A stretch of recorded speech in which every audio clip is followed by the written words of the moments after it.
Wonderful. Well, thank you all so much for being here. My name is Julia Farrar. I'm head of digital literacy at the University Libraries at Virginia Tech, and I am also an affiliated faculty member with the Media Education Lab. So on behalf of the lab, welcome everyone. We're so excited to have Alex and Sarah with us talking today about privacy literacy.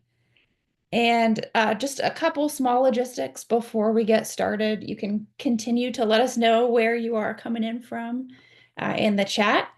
And you can also use the chat for questions, comments, thoughts throughout. If you are at a service desk today, definitely feel free to participate to the extent that you're able through the chat. If you have been to one of the lab's webinars before, you know that we like to leave some time for everyone to connect. So we will have some breakout rooms for in part of the second half of our time together as a chance for networking and discussion and digesting all the awesome things that Alex and Sarah share with us. So please stick around for that. And again, if you need to be off camera or just doing that through chat, that is totally welcome as well. I think those are the major things. I will let Sarah and Alex take things over and introduce themselves further. Thank you.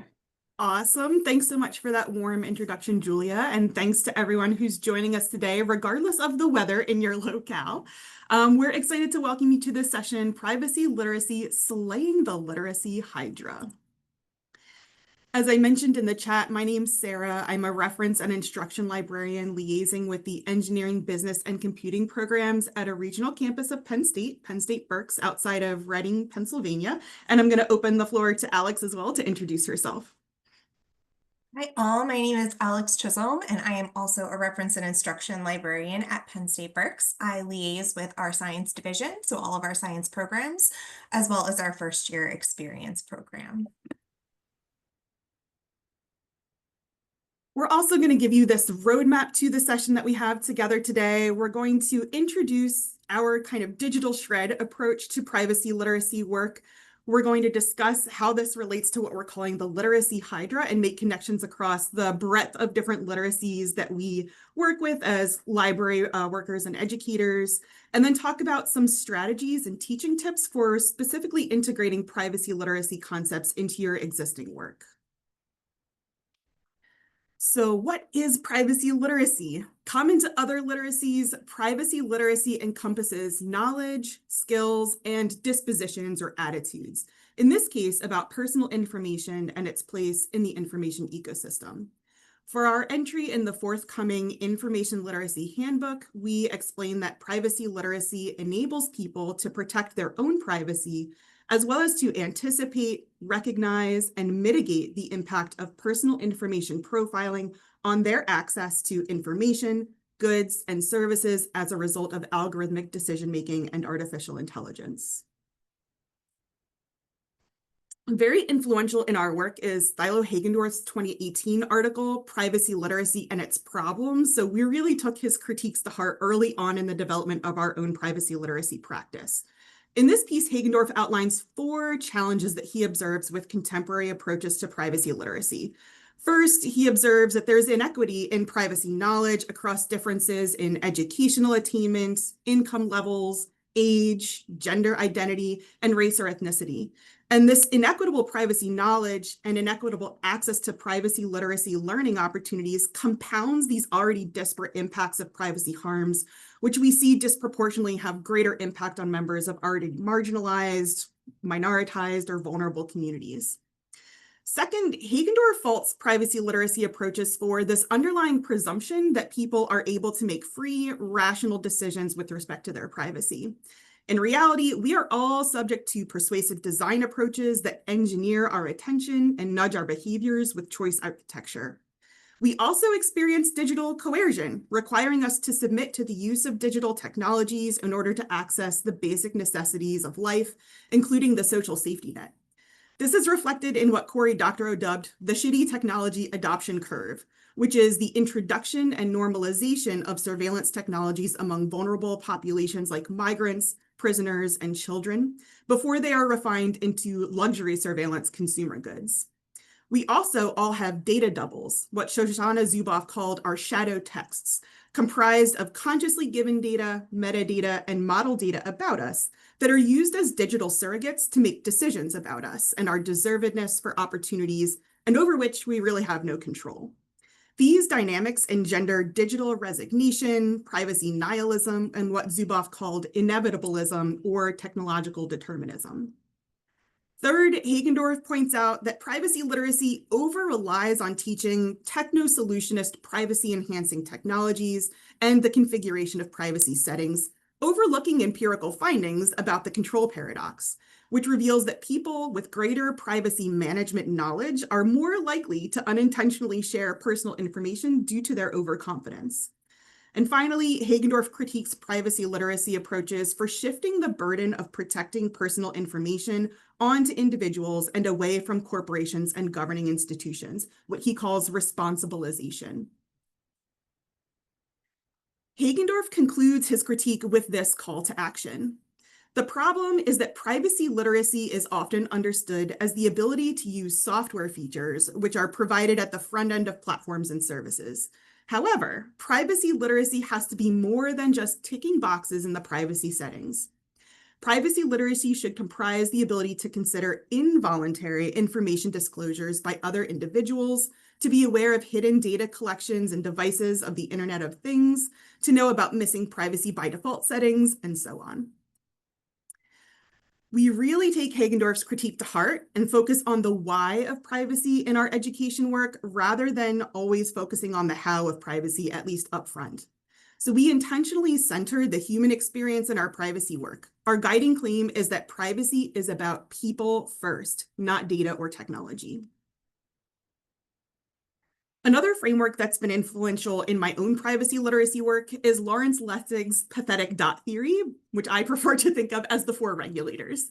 So according to Lessig, people, or the quote pathetic dot in this framework, are acted upon by four regulators: the market, or these dynamics of supply and demand; cultural norms, what's considered socially acceptable or unacceptable; law and regulations; and architecture, or the human-designed environment and its affordances for both machine and human behavior.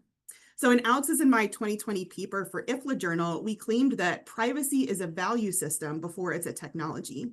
Through our teaching and scholarship, we explore how we can impact all four regulators through privacy literacy work.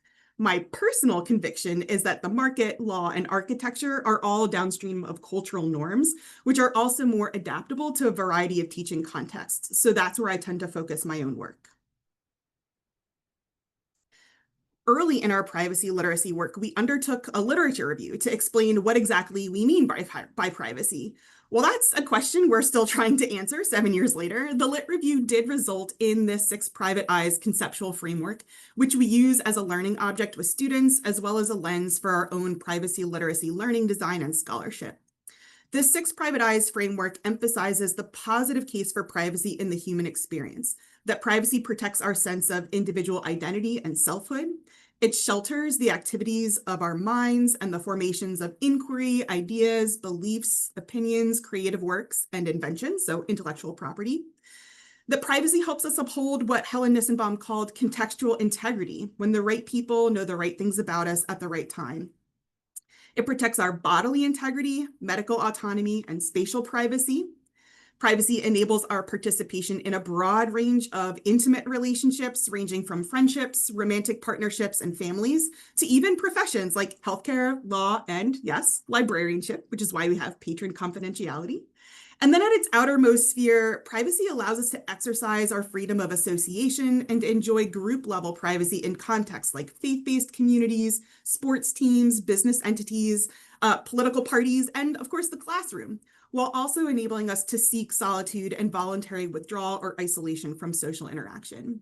So in addition to visualizing and giving us really a framework for all of these different roles of privacy and human flourishing, the other benefits of this conceptual model are that it intentionally centers the people or the humans rather than data or technology in the privacy conversation. It's non-technical in nature, so it's evergreen, transferable, and very generalizable. It accounts for both individual and group level privacy, and it's grounded in a lot of privacy theory and empirical research from philosophy, anthropology, sociology, psychology, history, law, the LIS literature, computer science, you name it. I think I'm going to turn it over to Alex to talk you through more details about our digital shred approach to privacy literacy. Thanks, Sarah. So just to summarize our approach to privacy literacy that we've kind of developed over the years, as Sarah mentioned, the first is that privacy literacy is information literacy. And we really emphasize this because more recently we've had some pushback that privacy is a personal preference in our work as opposed to being embedded in a part of our work. So we really advocate that this is a part of information literacy and many literacies, as we're going to talk about in a minute. But the 2020 Project Information Literacy Report, Information Literacy in the Age of Algorithms, explores how information collected about us influences the information that's presented to us. So we argue that privacy literacy intersects with information, digital, media, algorithmic, and AI literacies, and uniquely integrates a variety of ethical dimensions to these issues. So we advocate for a holistic approach that presents the positive case for privacy, as Sarah kind of laid out, and does not rely on front-end feature techno-solutionism. And that's all inspired from that Hagendorf article that we do highly recommend you check out. So our approach is generalizable, transferable, and evergreen because it focuses on privacy as a value system rather than a technology. And having the control paradox foremost in mind keeps us honest in resisting the temptation to simplify privacy instruction with a set of how-tos and tools that overpromise and underdeliver on privacy protections. So we strive to focus on privacy in the context of students' lived experiences. We find that when we focus on the why of privacy matters, students are motivated to figure out the how of achieving it. And finally, we avoid prescriptive and proscriptive approaches to privacy and digital literacy. Our learning experiences are designed to be as open, exploratory, and participatory as possible, such that we're constantly learning from our students and they are learning from each other. We also strive to respect their own lived experiences, values, and knowledge, knowing that this is a very personal topic to a lot of people and everyone's going to have different priorities in their lives.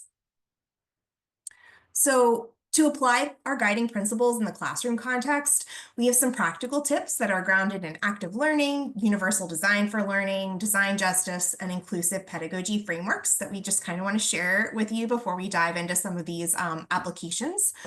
So first of all, we always recommend building metacognitive reflection prompts into your instruction. This respects students' autonomy and agency and helps to develop situations where they can make up their own mind on how they feel about these different issues.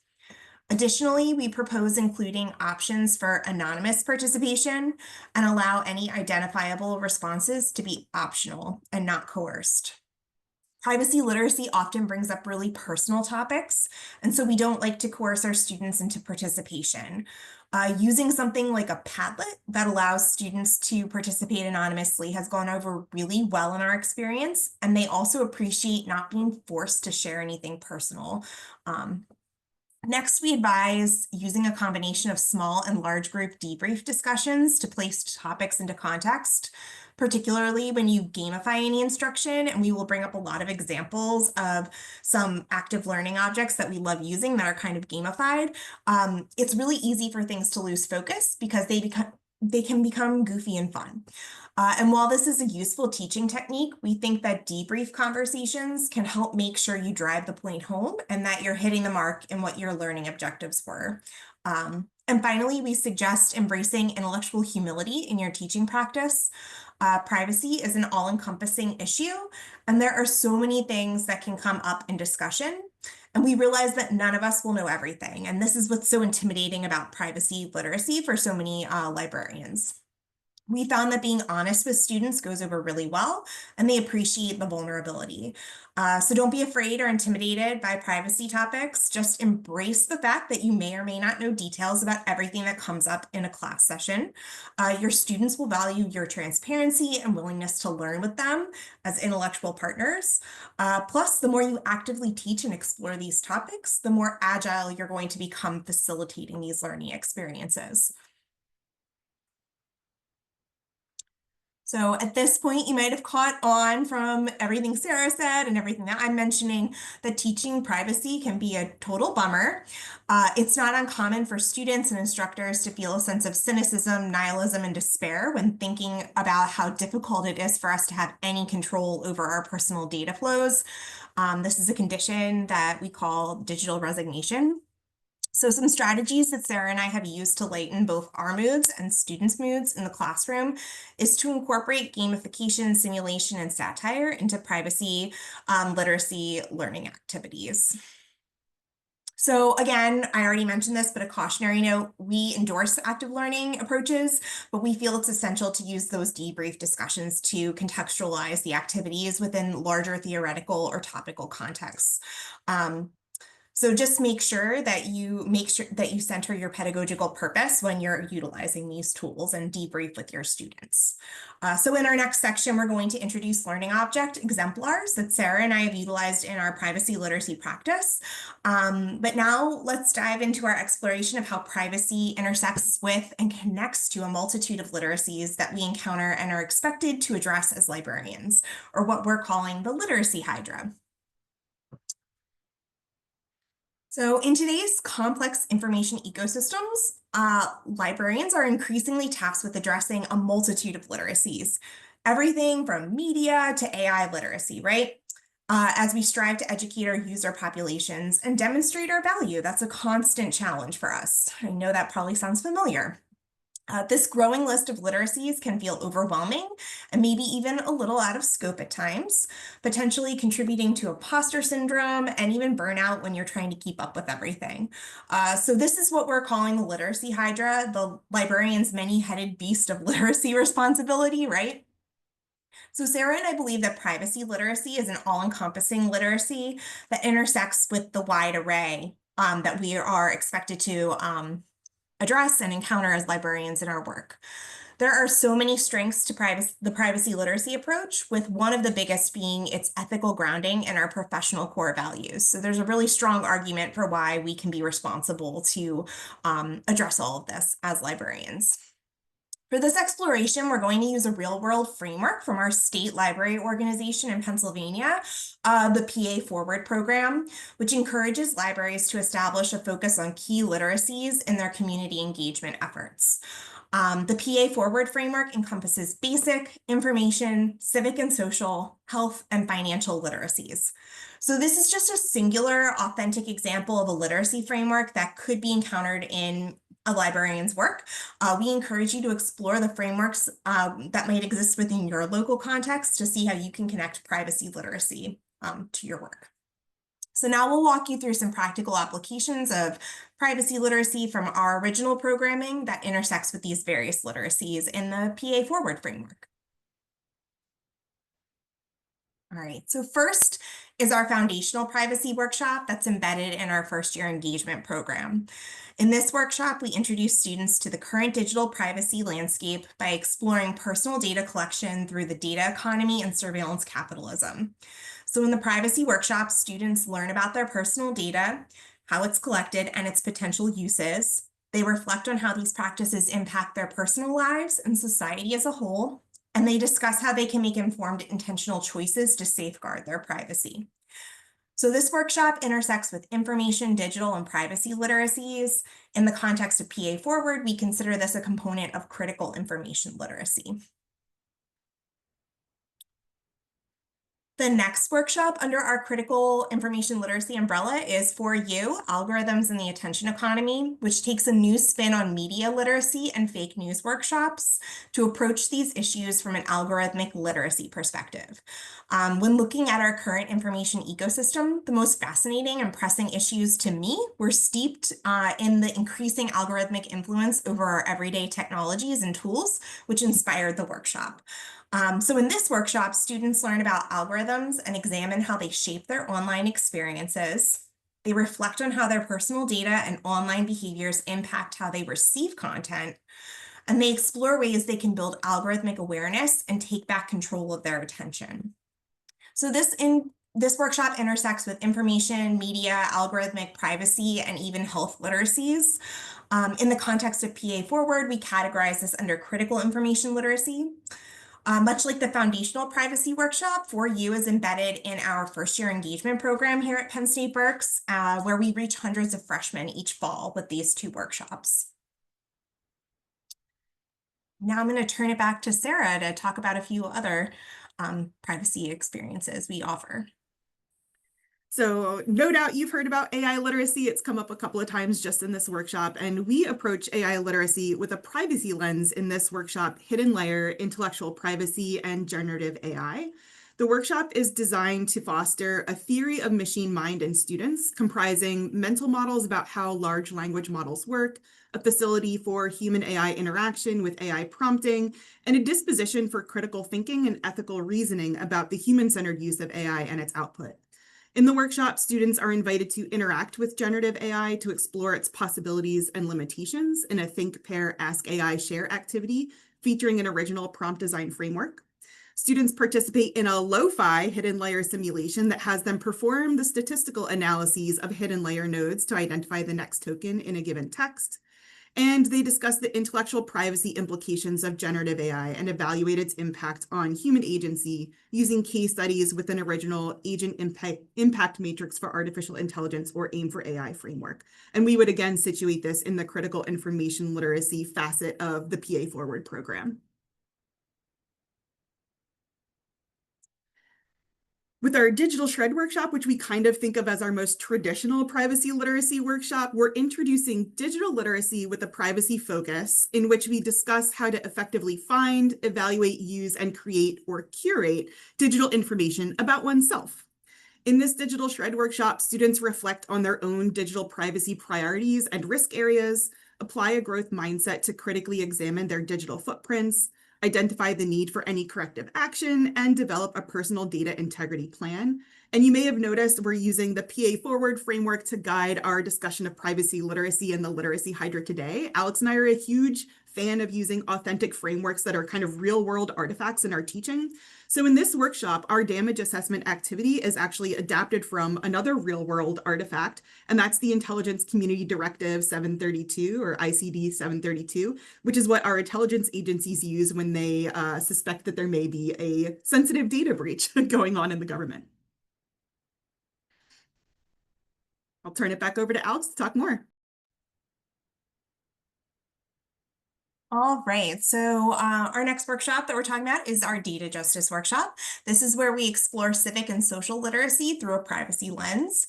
And in this learning experience, we go beyond the individual benefits of privacy to the human experience and examine the implications of data harms to marginalized groups like people of color, women, sexual and gender minorities, and people with disabilities. So we advocate for civic engagement and social responsibility through data justice, or fairness in the way people are made visible, represented, and treated as a result of their production of digital data, and privacy activism. So in this workshop, students reflect on their personal identities and characteristics and their positionality within social power structures. They explore data collection practices and the disparate impact of its use in algorithmic decision-making systems. And they examine discriminating systems across society to challenge tech power's inevitability. We touch on health literacy in our digital wellness workshop, which highlights privacy across the lifespan, bringing together the past, present, and future by seeking a balance of technology and wellness, rather than take a digital minimalism approach, which can often be unsustainable, and in the case of our students, generally unrealistic to their lived reality. We instead center conscientious connectivity, a mindful way to engage with the digital realm, and to confront the ethical dilemmas and blind spots that come with that engagement. So in this workshop, students reflect on their digital wellness priorities. They learn about their digital practice, how their digital practices impact their personal well-being, including relationships, mental health, and professional aspirations. And at the end, they develop a digital wellness wheel. So we took that traditional wellness wheel, that authentic artifact, kind of like what Sarah was mentioning earlier, to align their habits and goals. And we cross-promote this workshop with our campus counseling services and student affairs. All right, Sarah's got a few more to go through before we move along to our discussion. So although in the vein of health literacy, we have our Private Bits workshop, which examines privacy, intimacy, and consent. And we approach health literacy from the role of privacy in consent, sexual health, and social wellness. I just have to share that this workshop was entirely inspired by a product review I saw for what's called the Grub Buzz. This is a pandemic lockdown era teledildonic vibrator that's synchronized to your Grubhub account and whose machine behavior changed as your food order advanced through the process to delivery. But as it turns out, there's an entire field of scholarship on sex tech and artificial intimacy that we reference throughout this workshop. In Private Bit, students encounter artificial intimacies like algorithmic matchmakers, digital lovers, and virtual friends, as well as malicious artificial intimacies, including bots, ghosts, catfish, and pig butchers. We explore how consent applies to our digital bodies by tracking data promiscuity in the terms of service for a given app or article of sex tech. We draw on the work of consentful tech, which describes digital applications and spaces that are built with consent at their core and that support user self-determination, and apply the Fries framework, which characterizes consent as freely given, reversible, informed, enthusiastic, and specific to our relationships and our relationships with technology. And we use case studies to discuss the impact of technology, both positive and negative, on relationships, sex, and well-being. Digital professionalism is another one of our more traditional privacy literacy workshops. So while Digital Shred considers the how to restore privacy retroactively to one's past self, digital professionalism thinks to the future about how privacy on behalf of one's future self can optimize your opportunities and relationships. In this workshop, we discuss our online presence, both our observable activity and the persona of our data double or shadow text, and learn about how our online behavior is tracked, archived, and can be retrieved in the future. We reference Dana Boyd's 4 properties of web data: persistence, replicability, searchability, and scalability. We also reflect on how online behaviors can have lasting impacts on our careers and personal lives. Students create a Google resume by populating a resume worksheet with information they can discover about themselves from free web searches. And this is a learning activity that we adapted from a chapter by McDevitt and co-authors in our 2023 volume published by ACRL. Students also play the game Survival of the Best Fit. This is a gamified introduction to recruiting automation, and they conduct a close read of a social media policy in a profession or academic discipline relevant to their major and career goals, so that they can determine what online behaviors, if any, they want to adopt, adapt, or discontinue. And we try to run this workshop in partnership with our Campus Career Services office. Dark Patterns is a workshop I developed for a captive audience of entrepreneurship students, one of those times when the librarian is invited in as a substitute because the instructor is missing a class.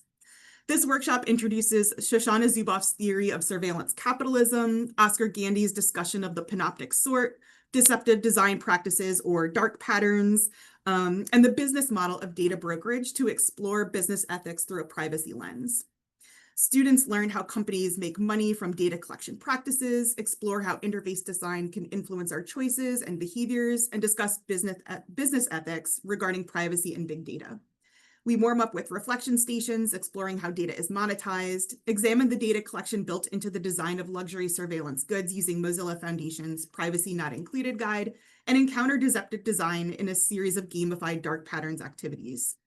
In the concluding activities, students consider those Lessig's 4 regulators, or that pathetic dot framework, and discuss what they think is the best approach or combination of approaches to regulate data brokerage practices. Some combination of cultural norms, the market, people voting with their wallets, legal regulation, or voluntary changes to product design within the tech sector. And I neglected to mention that both digital professionalism and this dark patterns workshop fall within the financial literacy section of that PA Forward framework. As we mentioned, we're huge fans of gamified learning. So we turned that kind of gamified privacy literacy education up to 11 with Technopoly. This is a parody game in which players act as data brokers, acquiring entities that enable them to capture the most data and win at surveillance capitalism. This custom game build, a collaboration with our colleagues Anna Marie Given and student intern Natalie Arias in our local makerspace, is complete with binary number dice, custom surveillance themed player tokens, server racks and data fusion centers, and cryptocurrency. While we introduced parity elements, for example, replacing the chance and community chess scenario cards with the game you might be familiar with the randomized algo and panoptic sorts scenario cards, respectively, we purposely left the content of the scenario and property cards blank. This lets us engage our players in a game design jam in which they get to populate the board with the industries and entities that they associate most with surveillance and data brokerage, and they get to create scenario cards that reflect their tech and privacy values and concerns. The board is infused with privacy concepts, theories, and themes, providing numerous teachable moments to engage players in privacy learning throughout gameplay. We piloted Technopoly with library workers at the National Forum for Privacy Literacy Standards and Competencies and are currently in the process of planning a Technopoly game design jam with our Tech and Coding Club for fall semester. Design files for Technopoly are all open license, so if you have access to makerspace technologies, we invite you to download, print, build, and play your own version. So I'm going to turn the rest of our speaking part of the program back over to Alex for some concluding remarks. Yeah, so I know we have a promise for discussion and we're, up on that time frame right here. So we'd love to share tips to help you begin your journey as a privacy literacy educator. But to leave time and space for discussion, we're going to forego some of this content in favor of the breakout rooms. And if time permits, we can return to these slides to discuss in further depth. We might just link dump you a few more things before we dive into the discussion, only because, and I'll have Sarah advance to like our, would you advance to the slide on our toolkit? We'll just pop in a link to our privacy literacy toolkit here, just because a lot of you were asking for access to the content we're putting in the chat, which we will make sure that you get our slides with all the links. But our digital shred privacy literacy toolkit is actually a really great repository where we curate a lot of the content that we both have created, but also that we encounter and we believe are very useful to privacy literacy educators. So that is a really helpful link. And then we'll just mention that I guess we'll go to the slide with our book, Sarah, if you'll advance. So this book came out in 2023, I believe, and a lot of the content that we're talking about today is available in here, including that Google resume activity from one of our contributors. And then we'll also mention that forthcoming, we will have a privacy literacy field guide coming out with additional content and guidance on how to kind of apply this in your practice.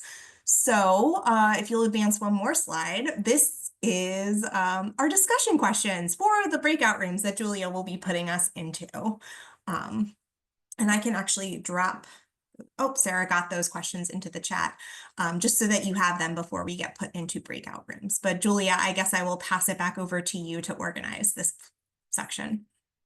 Amazing. I'm so inspired by all that you've shared, all the amazing curriculum resources, and thinking really about this human-centered approach when so many of these conversations, I think, often tend us towards technology and data. So I'm sure everyone has so many things to think about and talk about, and we want to give you a chance to digest and think about that a little bit.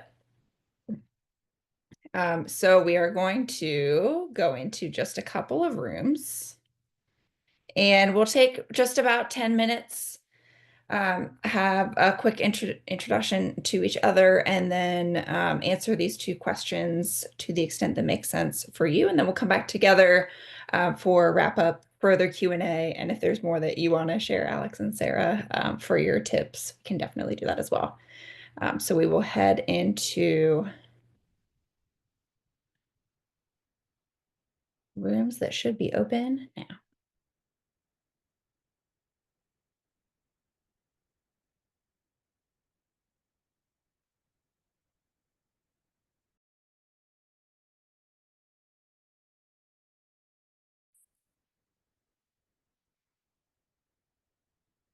In our last few minutes together, we welcome highlights that came up in your breakout conversations, questions that you have for Sarah and Alex, or any combination of the two, and you can feel free to unmute or use the chat.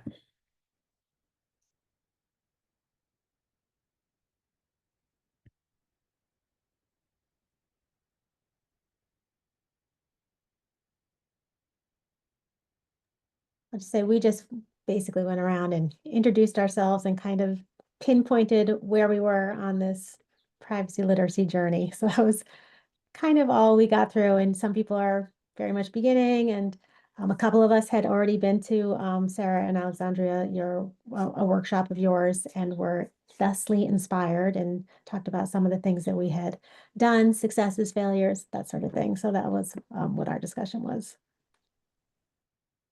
Awesome. Thank you for sharing.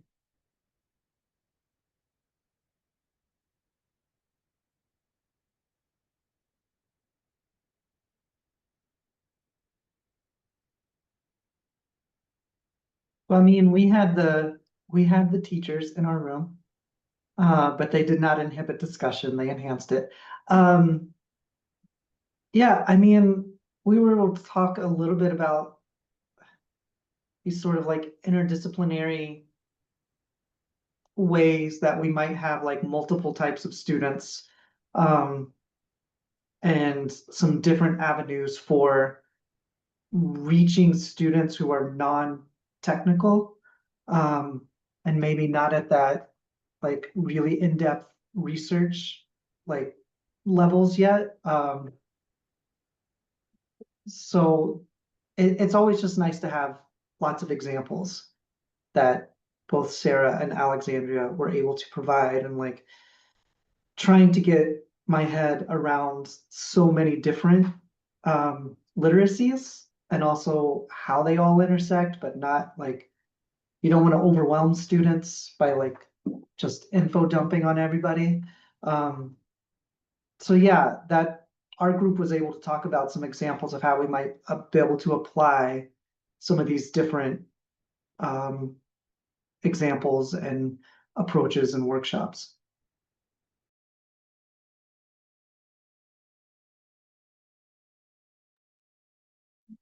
Thank you.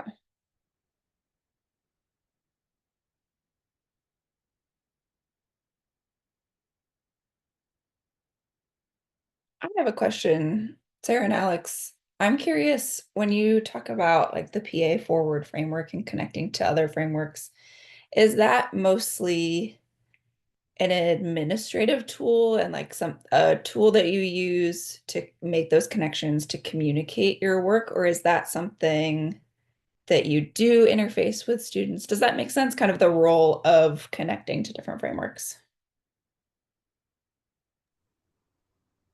Sarah, do you want to take that one, or I'm happy to?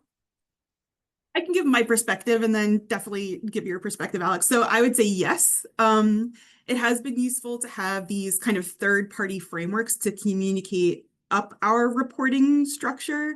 As Alex said, to advocate for the work that we do as part of broader information literacy and allied literacy efforts within the world of libraries and library instruction. And also, Alex and well, I don't want to speak for Alex, but my impression from Alex and certainly of myself is that I don't ever want this work to be happening in a vacuum.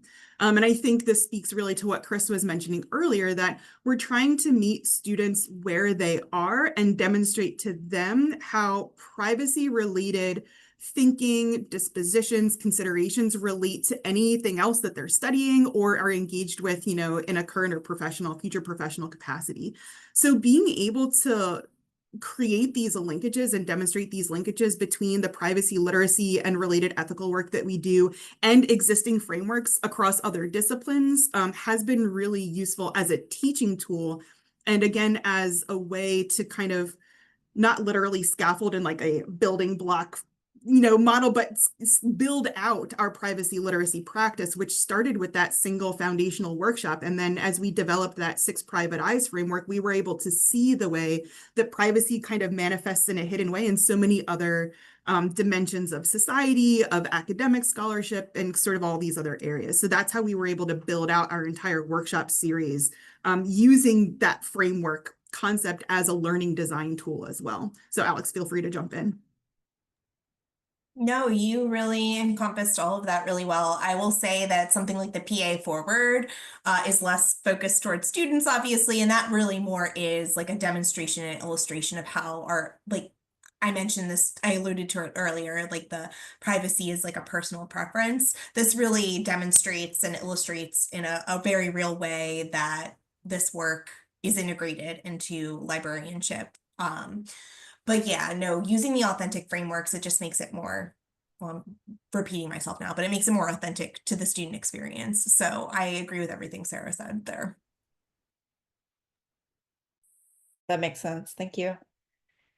Any other final questions for our wonderful speakers?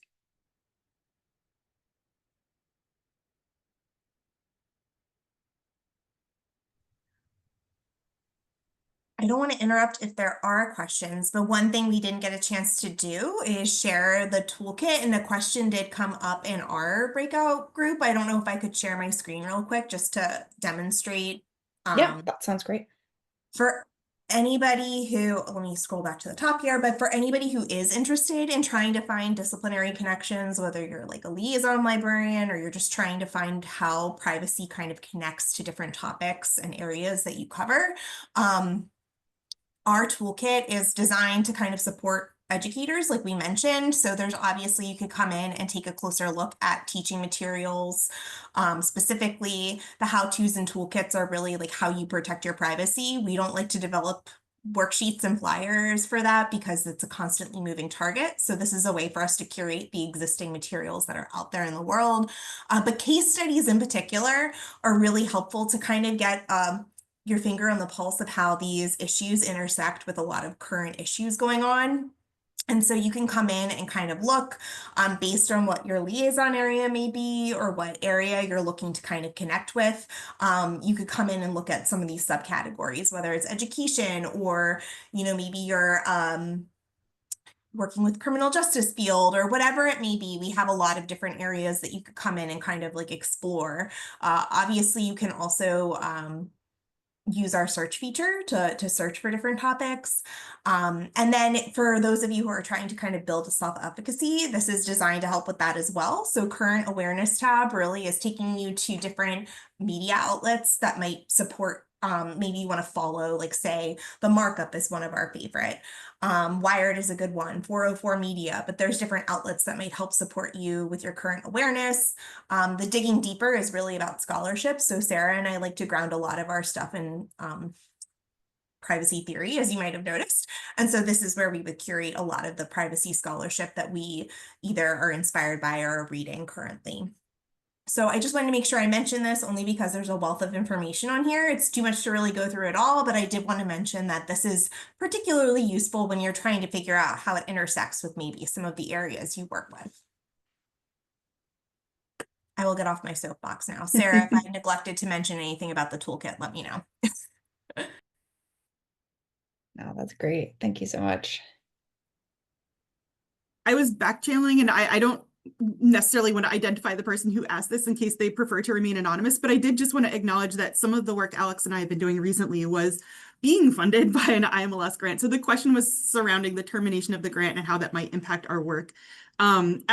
As specifically relates to the work funded by the grant, we were really lucky that purely by happenstance, our biggest and most expensive milestone happened within the term of the grant prior to the termination. So we still have some things that we are hoping will be funded. We're working through the appeal process with IMLS right now. We're also in conversation with our local administration about what we might be able to internally fund, but that's my long way of saying that the work goes on, and so much of the foundational work that Alex and I have been collaborating on over the years pre-exists that grant and will continue regardless of the status of the funding from IMLS. So thanks for that question. I think this is something that we should feel like we can talk about candidly, you know, as library workers all being impacted by these changes. But yeah, so that's kind of where we're at. We're intending to continue the work one way or the other, and we're just working through the process and timeline of who's going to be paying for it. Yes. Well, I know there were questions earlier about getting access to links, and so I will definitely make sure to get your slides, and I'll be sending out the recording to everyone who is registered as well. So definitely multiple opportunities to dig in and follow up and engage with all the awesome things that you have shared. So thank you so, so much. And this is the last, at least for a while, in our Leading from the Library series. TBD on what that will look like next year. Full disclosure, I'm headed out on parental leave this summer. So that is where my brain and heart will be, but I do hope to continue the series in the future.